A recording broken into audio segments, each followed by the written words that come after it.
Hello and welcome to this presentation from Birmingham City University. My name is Amy and I'm here to talk to you about student life at university. This presentation is aimed at prospective students that are intending to go to university or study at higher education level in the coming year. You can use this resource to learn how to prepare for university, including what to expect from academic studies within higher education, looking to evaluate the pros and cons of moving away to attend university, and some tips on how you can live affordably as a student. When considering what you'd like to get from your time as a uni student, it's important to remember there's a lot to the university experience, and there's a number of things you're going to need to do alongside gaining a higher education qualification so that you can thrive during your time at university. Preparing for university and gaining a degree means lots of study and hard work, so this comes as no surprise, but it's the next step up in your education and it will take all of the study skills you've learned so far and put them to the test. It will take a lot of independent learning, so as you progress through your HE course, you'll take much more responsibility for managing your own workload, your own time, and making sure that you stay organised. Lectures and workshops. So lectures and workshops are a fundamental part of university life, and these are where you're going to be learning new course content and being able to discuss said content with your peers. You'll learn transferable skills, so you'll pick up vital and versatile skills and knowledge during your studies, and it's really down to you to identify your strengths and areas for improvement as well. Networking and volunteering. So you'll meet lots of people at university and you'll have the opportunity to use networking opportunities as a student. Volunteering can also be a great way for you to brush up on your experience and skills and give back to others and the community in a positive way. Moving away. So there's a lot to take into consideration with this one, and much of this decision for you will come back to how far away your chosen university is from where you currently reside, how much travel allowance you'll have to visit family and friends, and having a support network both at home and away.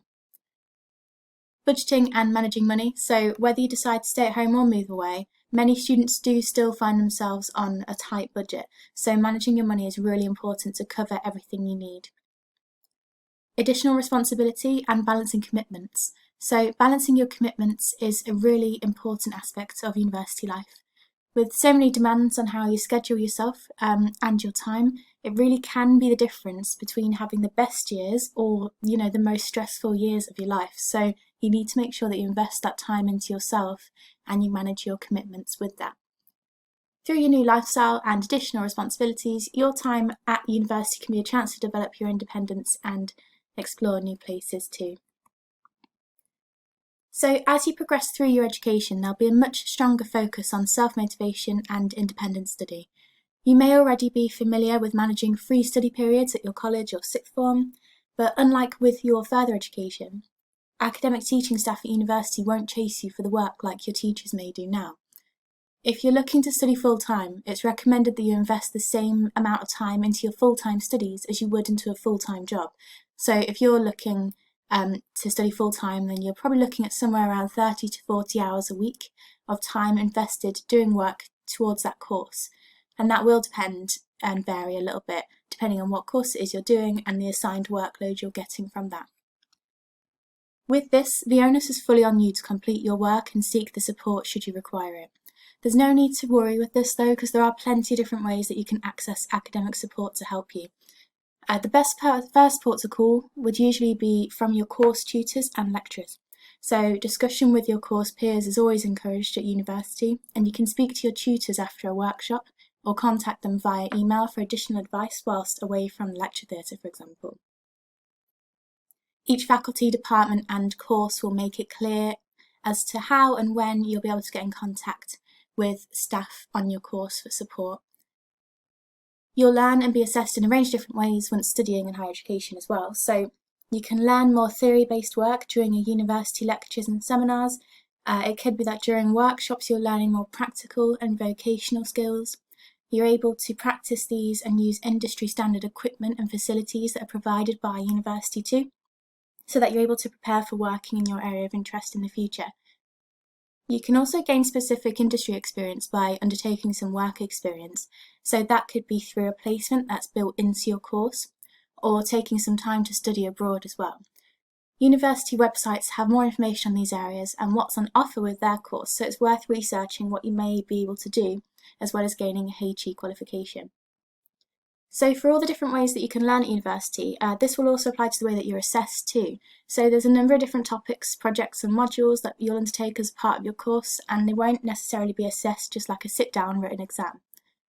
It might be that you have ongoing coursework that's regularly assessed during class meetings and tutorials.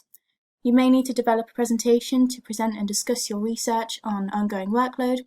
You may need to conduct your own research for writing essays and reports, and it could be that you need to keep consistent documentation alongside that too. So when we say documentation, that's like recording your progress and how you've developed your work. So that could come through the form of a reflective journal, a blog, or a vlog. Again, there is a good information accessible on university websites, and you can find this as well as course content and structure on different course pages.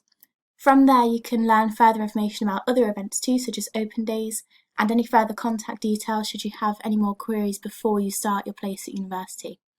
So to the right of this screen, these website screenshots have been taken from our illustration course at BCU, so it gives you an idea of what this could look like. It's also important just to bear in mind that timetables can vary massively depending on which course you're studying and which year of study that you're in. Generally speaking, education and health courses, for example, have a lot more compulsory contact hours than other courses because of placements and the vocational skills that are required for jobs and careers in that field.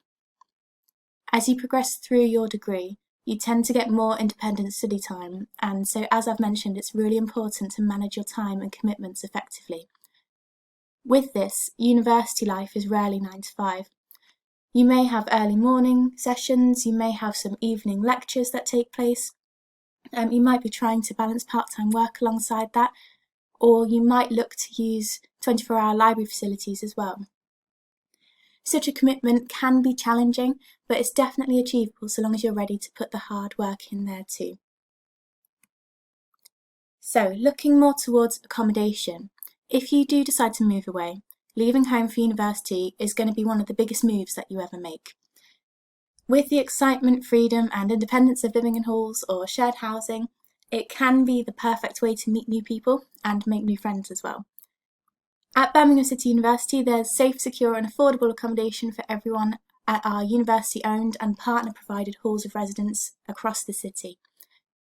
Many universities will have their own information about accommodation available with that university and within that town or city they're based in. So you can find out more about the accommodation that's available at the institutions that you're interested in. Birmingham's a really popular student destination, so there's over 2,000 rooms available in student accommodation for BCU students, again, across the city. There's CCTV installed and 24-hour security on hand to ensure a safe and secure home. There are many different accommodations that will list what amenities they offer, such as whether bills are included, if there's an ensuite or shared bathroom, other shared living areas such as living rooms, common rooms, kitchens. How many people you might share a flat with could be quite an important detail to you, so you can research what the accommodation does offer. Typically speaking, accommodations will offer to share anywhere between 2 and 8 people. The average is probably somewhere around 4 to 5, but it can be quite a lot, so it's something to look into so that there aren't any surprises by the time you actually apply. If you have any additional requirements, such as disability access, or if you have a preference to live in a single-sex flat or accommodation, then you can speak with accommodation teams as well, and they can try and facilitate that and show you the options that you have there. It's also important to consider where your universities are based. So you could have a very different experience of living and studying in a town or a more rural area versus living and studying in a big city centre. So you need to take some time to research geographical areas and see if it would be the right fit for you. Again, when deciding to stay at home or move away, ultimately it's about assessing what's best and most appropriate for you and your circumstances, so that you can manage your personal requirements and maintain a healthy balance between your studies, your work and your personal life too. Finance is one of the key issues to consider when you're deciding to take a higher education course. So you might be feeling quite anxious about your finances and wondering how you're going to manage to cover your living expenses, as well as all the costs associated with going to university too. So I'd say that the best place to start with this is to begin looking at your income sources.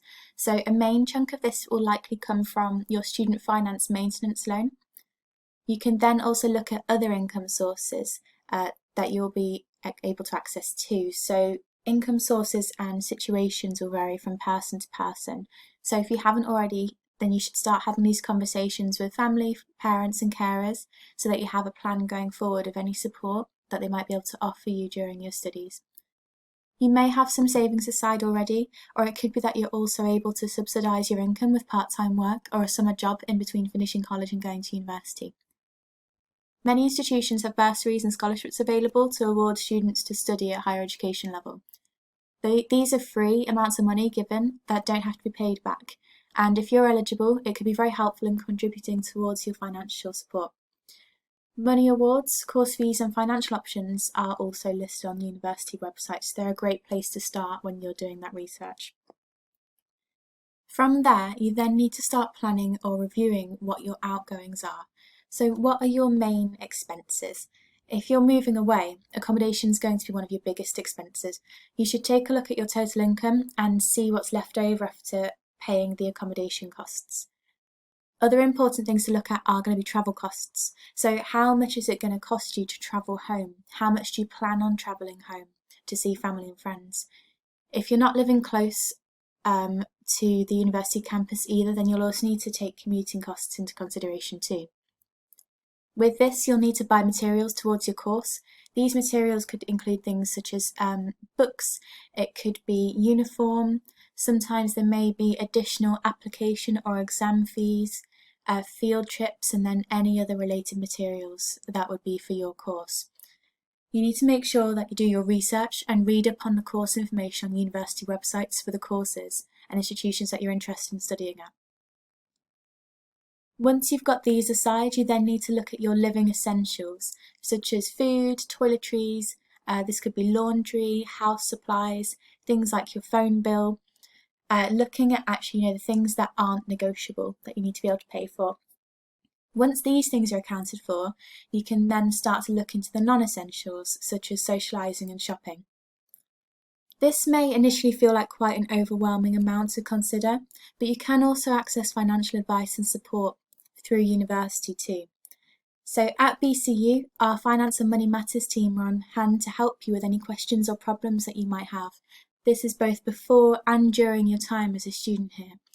They can provide you with guidance for fees and funding. They can advise about budgeting, money management, and help you to get to grips with it all. So definitely look into the different kinds of support that you can get when you're applying for uni. As part of your university experience, you'll also have access to a range of resources and discounts as a student. So these can be really good to help you with actually getting discounts through uni days. It could be that you're able to sign up for a discount card which entitles you to thousands of discounts nationwide, and that can be for as little as £15 per year through the National Union of Students or the NUS. You're able to speak to the Students' Union about this once you enrol at university. Really important to keep track of your finances. So the ways you can do this, plenty of ways you can do this. It could be that you're looking at online banking, you could use spreadsheets, or you could download budgeting apps to help you. Whatever works for you, just make sure that you find a way to know what's coming in and what's going out as well. To learn more about money management and budgeting as a student, you can take a look at the resources available under the finance section of our online hub page. Thank you very much for viewing this presentation. Hopefully you now have a better idea of how you can prepare for university, what to expect from academic study at higher education level, your student accommodation options, and I hope this has also encouraged you to research and plan your finances so you can support yourself at university. If you have any questions, you're more than welcome to get in touch with us at schoolsandcolleges@bcu.ac.uk. Please make sure to check out the other resources available on the hub, and you can also follow us on Instagram and Twitter with the handle BCU Engage for further information, advice and guidance from us. Thank you.